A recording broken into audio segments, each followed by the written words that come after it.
Prince Andrew is back in the headlines. What does recent reporting tell us about the changing relationship between the press and the British royal family?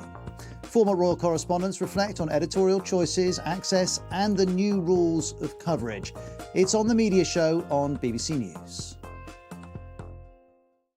As deadlines for Russia to end its invasion continue to expire without consequence, is President Trump still dedicated to peace in Ukraine? Can Europe help out on its own? And what about the people of Ukraine?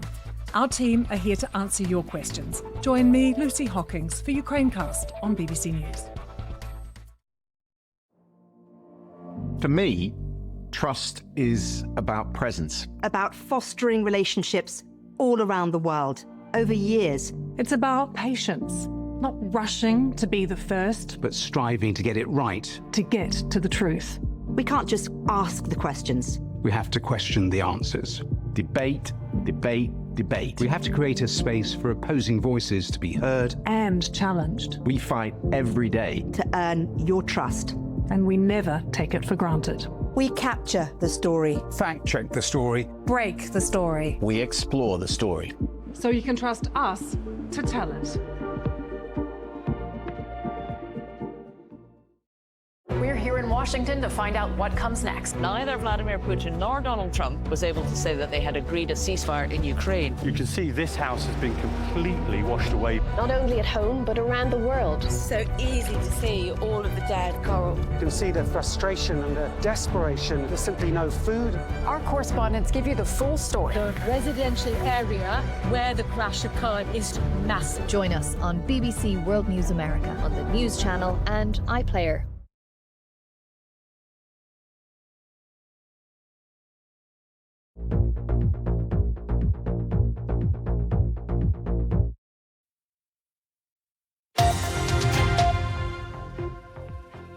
Hello and welcome back to The Context USA with me, Anita McVeigh in London.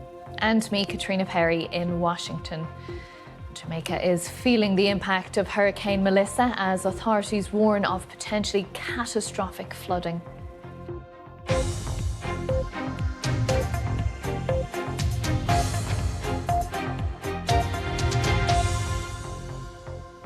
Yes, Jamaica is being lashed by strong winds and rain brought by Hurricane Melissa, the most powerful recorded storm ever to make landfall on the island.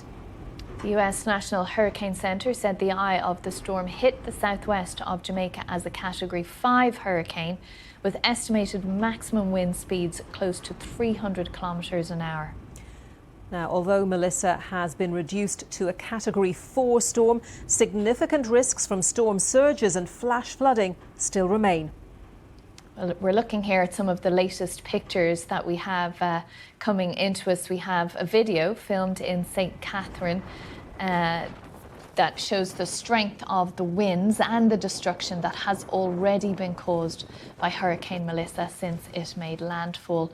George Chack is on holiday with his family, staying at the Moon Palace Hotel in Jamaica, and he said people have been told to stay in a makeshift bunker. The sound cuts out just as he begins to show us the room of beds where he and his family have been told to sheltering. Have a look at this. The preparation and the anxiety, and because the storm is so slow, it's a roller coaster of emotions. You know, you go from, oh my God, we're Googling survivors and damage from Category 5, which is not recommended. And you can see here, just trying to keep as much of the children occupied as much as they can. Again, props to the Moon Palace Jamaica staff. I can't commend them enough. But they've sacrificed time from their families to make sure that we're taken care of, well stocked with water and food. You can see the shelter here where most of us are staying. This is a very large concrete ballroom. I apologize if my network is unstable. Yes. To get yourself ready, okay? Again, in the phone line is number 64. Once again, that's number 64 in the O line.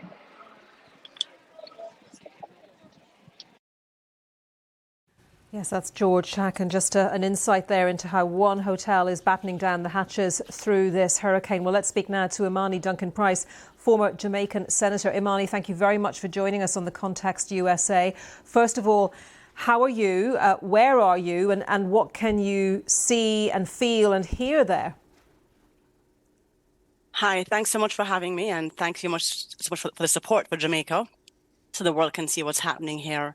I'm in Kingston, Jamaica. That's the capital city, the commercial hub, head of government and such.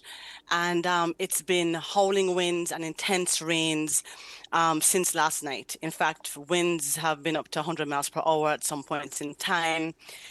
Trees breaking, limbs breaking, landslides and such. But we are actually just in the tropical storm winds because we were very lucky compared to other brothers and sisters in Jamaica, in the south coast, going up to St. Anne and the north coast as well.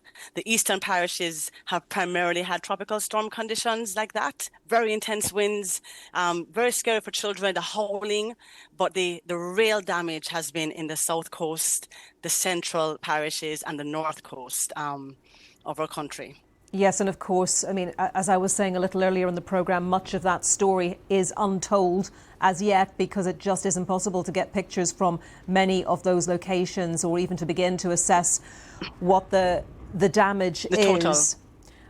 But we do know, because thank goodness there has been some communication, like our hospitals on the south coast. Some cases the roofs have been torn off. They've had to move patients up to other floors to secure them. In St. Elizabeth, that was hurt, damaged last year in Hurricane Beryl, or breadbasket of our island. Ceilings, roofs torn off as well there. I mean, we have some solid structures, but some structures, because we are a developing country, are not as sturdy, and the winds have been, as your report said, so intense in those parts of the country that you couldn't withstand. Nobody could withstand that. No structure. And so we are, and the flooding has also been very intense, like in Mandeville, where houses, concrete structures, houses with water up to the roofs of the houses themselves. People are trying to rescue people in the middle of the storm just to save lives. Really hats off to our team, ODPEM. That's the Office of Disaster Preparedness and Emergency Management, and the government, for how they've been really working with the private sector to support people in very, very difficult times. We have family members in all parts of the country, and the reports have been coming in as we monitor. It sounds incredibly scary, and I wonder, with your former senator hat on, do you feel that Jamaica has been as prepared as it can be for an event like this? And what do you do for future events? I think we prepared as best we could, given what we have known from the past. But it's a past where we used to have hurricanes or big storms, perhaps every 40 years, every 30 years. But now with climate change, these intense types of storms are happening every 5 years, every 3 years. It's a different ballgame, and we have to think differently. And so, in my view, we have to redesign our risk management programs for companies and for government, how we look at managing risk and assessing risk, how we look at our operational processes, not just for the after effect, because we assume that people can manage on their own, but while it is happening, how do people know what to do in the middle of the damage and the disastrous conditions? How do we rethink that? How do we have more permanent shelters given the impact? I mean, this is huge for our country, what's happening across the majority of the country. How do we get more permanent shelters so persons can tonight be in safe spaces with more transportation? How do we also look at securing beforehand those weak spots? Our hospitals are critical service areas. For the roofs that have gone like that, we need to have more technology involved in our buildings. How we look at our building codes, not just for the hurricanes, which we do already, but the building codes for flooding, to manage approvals in the right kind of a way, because it's different now. It's not the same as before. And so how much help do you think the world has to? How much help, apologies Imani for interrupting, how much help do you think you're going to need in this particular instance from outside Jamaica to actually recover, rebuild? Well, think about this. Last year, we had Hurricane Beryl that was actually, I'm hearing broken trees going down. I'm so sorry. It's intense here. Last year we had Hurricane Beryl, which didn't hit Jamaica, but it skirted the south coast, and it can cause such damage to the south coast, or breadbasket. It only just really recovered, and that is due to internal mobilization of funds. This is much wider. This is a hurricane that's gone through Jamaica, from the south coast to the north coast, impacting our tourism areas, the breadbasket. We are grateful that the commercial center, the government center, being Kingston, wasn't impacted in that kind of a way. But we're going to need support from our diaspora, from every tourist from England who has traveled to Jamaica and enjoyed the Jamaican people and our hospitality. Every U.S. tourist, the government has a site up regarding support where persons can contribute and donate. We say in Jamaica, every mickle make a muckle. It all adds up. Every little thing adds up. This is a time when all hands on deck are needed. We have a strong spirit. We are resilient. We have rebuilt before. I lived through Hurricane Gilbert in 1988. That was a horrific hurricane that went through our island. We rebuilt, but this is a Category 5. Yeah. Now a Category 4, but it entered our country as Category 5. We're going to need help. We have the ability to rebuild, but we're going to need support. Okay. Not only to rebuild, but also to plan for the future as well, in a different kind of a way. Okay, Imani, really good to speak to you. Imani Duncan-Smith, former senator there in Jamaica. Please stay safe. Thank you so much. Thank you. And to all my fellow Jamaican brothers and sisters, keep the faith. Keep the faith. We shall get through. Okay, well, our panel are with us here. Craig Fugate, former administrator of the US Federal Emergency Management Agency, FEMA as it's known here, and Dr. Michael E. Mann, Presidential Distinguished Professor of Earth and Environmental Science at Penn. Thanks to you both for being with us. Craig, to you first. I'm conscious that you've worked on the recovery projects of many, many of the most serious hurricanes that we can remember in recent times here in this country, both nationally under President Obama and in Florida when you were working with Governor Jeb Bush there. When we're listening to Imani talking already about the roofs ripped off hospitals, and as she said, it's a developing country, some of the structures just aren't secure. What is the scale facing Jamaica once it's safe to go outside? We still don't know yet. And I think that's just the part that there's only about four maybe hours left of daylight. So we're still not going to have a lot of information about the areas where the strongest winds came through, and we're still not going to have a lot of information about how bad the flooding will be. But the former senator is right. What you don't want to do is just put it back the way it was. It's going to be important that, and again, Jamaica's been doing this. I think the misunderstanding. People always compare countries to other countries. Jamaica has a very well-established emergency management program. They've been building infrastructure and mitigation going forward. But as they point out, this will have done new damages in ways they had not addressed. And so the question is, how do you rebuild the country, particularly infrastructure like critical facilities like hospitals? But I think another thing that's going to come out is the roads and bridges that have been damaged in the flooding. The power grid that in many areas will be down, and look at the things that it will take, that when you make your investments and you're rebuilding, you're not building to the past, you're building the future impacts. So what recommendations would you be sharing with them then? Well, I think right now this is nice discussion. They're still trying to figure out how bad it is, and search and rescue is going to be the #1 issue over the next 24 hours. But as they get to that point of stabilization and they start looking at that first inkling that they're going to begin looking at permanent repairs, is really making the conscious decision that there may be temporary repairs, but the permanent work really needs to be built in such a way that they can mitigate future impacts of these storms. Again, if your hospital survived the storm, you now have a place to begin your operations of getting people treated. But if you lost a hospital in the area of devastation, then the injuries will have to be taken further away, which decreases their survivability. So it all comes back to the key things, the critical infrastructure, the roads, those things being built. And I think this is the thing we're running into, is our engineering standards are based upon the last 100 years worth of weather data. But if every event we're dealing with tends to be record setting, then maybe looking backwards at developing our standards won't work. And we really need to be projecting what the potential impacts will be and making investment decisions. We can't build everything to the highest levels. but where you can make decisions about what are the critical parts of the community that need to survive or at least be functional in the aftermath of these types of storms. That's where we need to make investments.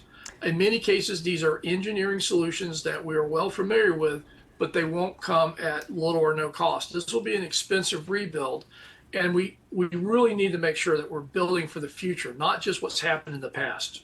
Yeah, let me bring Dr. Michael E. Mann in again. Professor Mann, listening to what Craig was saying, yes, building to the future, building to future impacts, which when I was listening to Imani Duncan Smith, the former Jamaican senator, saying that, you know, it's one thing if you have a huge weather event every few decades, but when it's happening much more frequently, that is another matter entirely. Just give us a sense of, I mean, do you agree with her that these sorts of huge weather events are happening much more regularly? Yeah, there's no question. We are seeing more frequent, very intense storms, these monster Cat 3, 4, 5 storms. In fact, some colleagues have argued that we actually need a new category, a Category 6, to describe storms that are unprecedented. We're now seeing storms that have maximum winds above 192 miles per hour. And if you take the original Saffir-Simpson scale and you extrapolate it at 192 miles per hour, you would logically introduce a new category, a Category 6. Now, it used to be that a Category 5 storm would do total destruction, and so the reasoning was there's no reason for higher categories. But obviously, our engineering, our materials, our engineering abilities have improved since then. There are far stronger, more resilient structures. But in places like Jamaica, and I would reiterate the point that Craig made, many of these structures aren't even sufficient to deal with the storms that we have today. And this latest example, unfortunately, I think we're going to see quite a bit of devastation once all the images and all the information is in. And we're actually headed towards a situation where these storms will become even more powerful if we continue to warm up the planet. And so obviously, any strategy for minimizing harm, for minimizing destruction and death involves both resilience, adaptation and resilience to deal with these more devastating storms that we're now dealing with, but mitigation of carbon emissions. We can't continue to warm the planet further because then all of this gets worse, and pretty soon we exceed our adaptive capacity, our ability to insulate people, to protect them from the damages of these storms. So we've got to do both. We've got to adapt to the new conditions on the ground that we're dealing with, and we've got to prevent it from getting worse by moving off fossil fuels, moving towards clean energy. Okay, Michael E. Mann and Craig Fugate for the moment. Thank you very much. Lots more still to come and talk about this hurricane, so do stay with us. Around the world and across the UK, this is BBC News.